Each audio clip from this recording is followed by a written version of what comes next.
Hi, we are gonna learn about organization of nervous system. I'm just gonna iterate some important points and mnemonics. Nervous system consists of neurons and neuroglial cells. First, talking about neurons.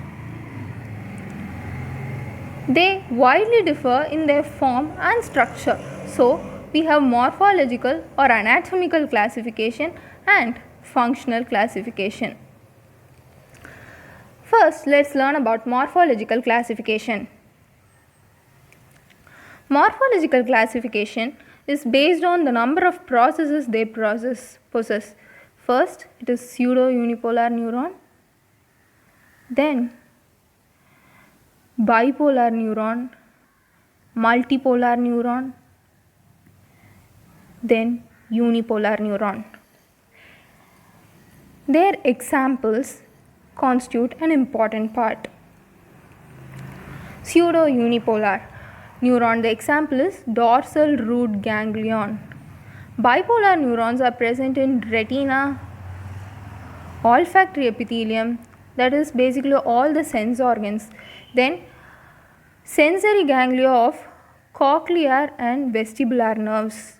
Multipolar neurons, they constitute the majority of the neurons. They are present in motor neurons which innervate the skeletal muscles. Then our unipolar neurons, they are present in mesencephalic nucleus. Mesencephalic nucleus is present in which cranial nerve? Yeah, it's present in fifth cranial nerve. So, unipolar neuron is present in mesencephalic nucleus of fifth cranial nerve. So, in order to remember the mesencephalic nucleus of fifth cranial nerve is an unipolar neuron, we can visualize the unipolar neuron written as this. Here, this resembles 5, that is fifth cranial nerve. N is for nucleus, that is the mesencephalic nucleus. This diagram will give us an insight of unipolar neuron. Then bipolar neuron has 2 processes, then multipolar neuron has multiple processes. Next, moving on to the morphological classification based on the relative lengths of axons and dendrites. It has 2 types: Golgi type 1 and Golgi type 2. Golgi type 1 neurons are pyramidal cells of cerebral cortex, Purkinje cells and anterior horn cells of spinal cord. In order to remember it, there is a mnemonic. They cell Purk and Con in the pyramids. Purk, that is nothing but our Purkinje cells. Purkinje cells are present in cerebellum. Then we have and Con, that is and horn, that is our motor anterior horn cells of spinal cord. Then pyramids, pyramidal cells of cerebral cortex. Our Golgi type 2 neuron is a star-shaped neuron. Their axons are really short. Golgi type 1 have long axons. Golgi type 2 has short axons. So, the neuron will finally look like a star. They are present in cerebellar cortex, cerebral cortex and retina. Then, going on to the functional classification. Functional classification is of 2 types. They are sensory and motor. Sensory are further subdivided into primary, secondary and tertiary sensory. Primary sensory neuron. This classification is based on the location of cell bodies, whether they are outside CNS or inside CNS or anywhere. It is based on the location.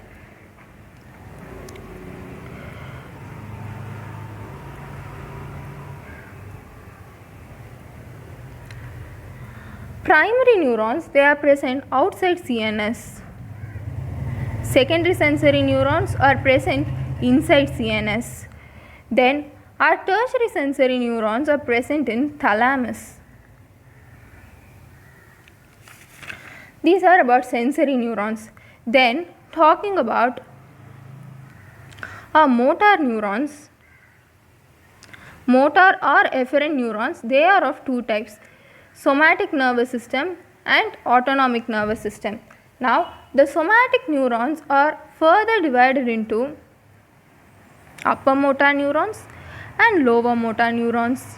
Upper motor neurons, the very name says it, it is present in the upper compartment, that is the cerebral hemisphere.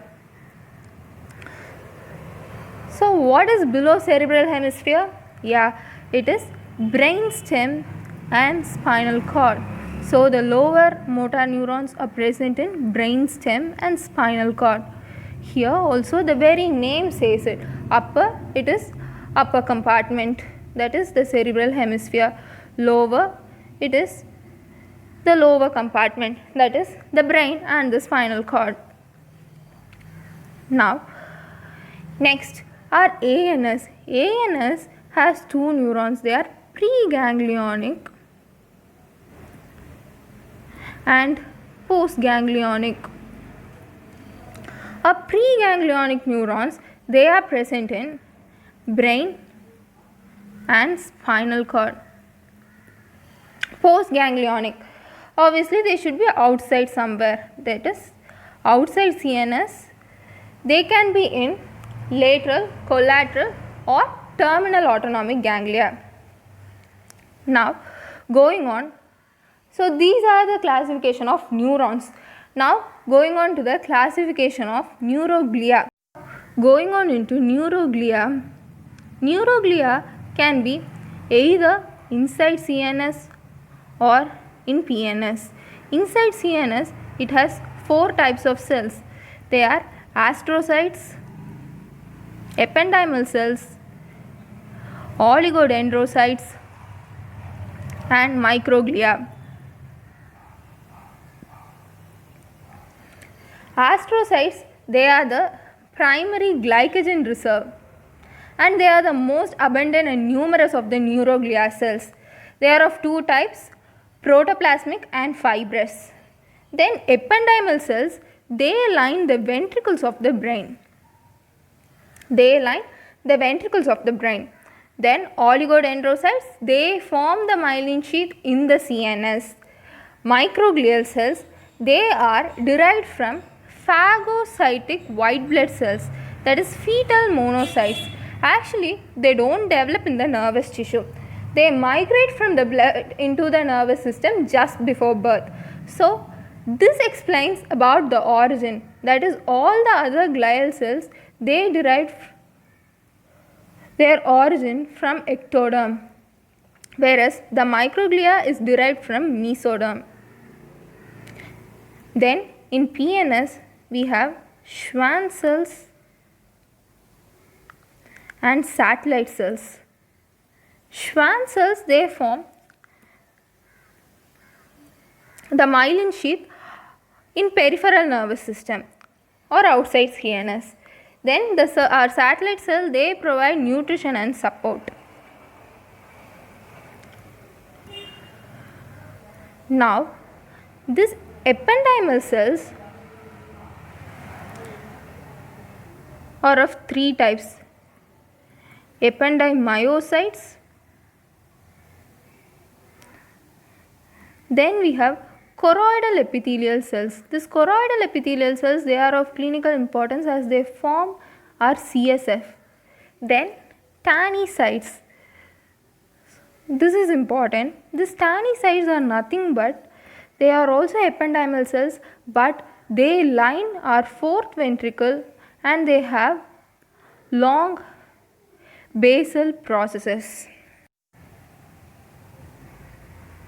As we can see in this picture, these are the neuroglial cells, ependymal cells, then astrocyte, protoplasmic astrocyte, fibrous astrocyte, then microglia, then our oligodendrocytes.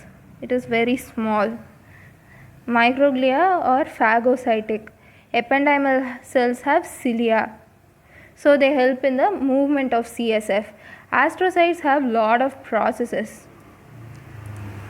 Now, blood-brain barrier. Blood-brain.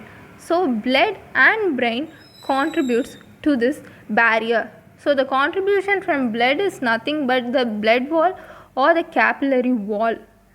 From brain, as neurons are so busy in propagation and integration of information, it is from the most abundant neuroglial cell, that is the astrocyte.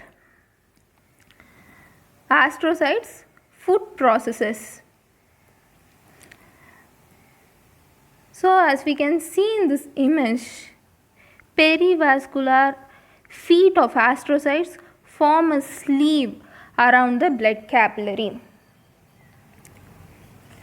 Now, let me tell you some clinical aspects. Replacement gliosis. So, replacement gliosis is like mitosis. So, replication of glial cells. So, the glial cells, especially the astrocytes, they proliferate and replace the damaged neurons. That is replacement gliosis. Then we have another condition called glioblastoma multiforme. Blastoma, it is a tumor of glio. So it is a glial cell tumor, especially due to astrocyte. So it is a fatal tumor. Life expectancy is like only 2 to 3 months. It is a very fatal brain tumor. Then let's see about synapse. Synapse, in this synapse we have to learn about neuronal theory of Waldeyer. It is a very important theory. He just states that the contact between the neurons is by contiguity and not by continuity. So this is the neuronal theory of Waldeyer. It is very important to know about excitatory and inhibitory neurotransmitters from MCQ point of view. So excitatory neurotransmitters are substance P. It can be remembered by this mnemonic Sagana. S represents substance P. A is for aspartate, G glutamate, and again this A is for adrenaline, N noradrenaline, and this is for acetylcholine. Now going on to inhibitory neurotransmitters, that can be remembered by this sentence: his end in certain glides is due to GABA dope. So due to this dope he loses glides. His end, that is histamine, end, endorphin. N, that is enkephalins. Certain, serotonin. Glides, glycine. GABA, it is GABA, gamma aminobutyric acid. Then dope is dopamine. That's it. So I guess these mnemonics were a bit useful. Thank you.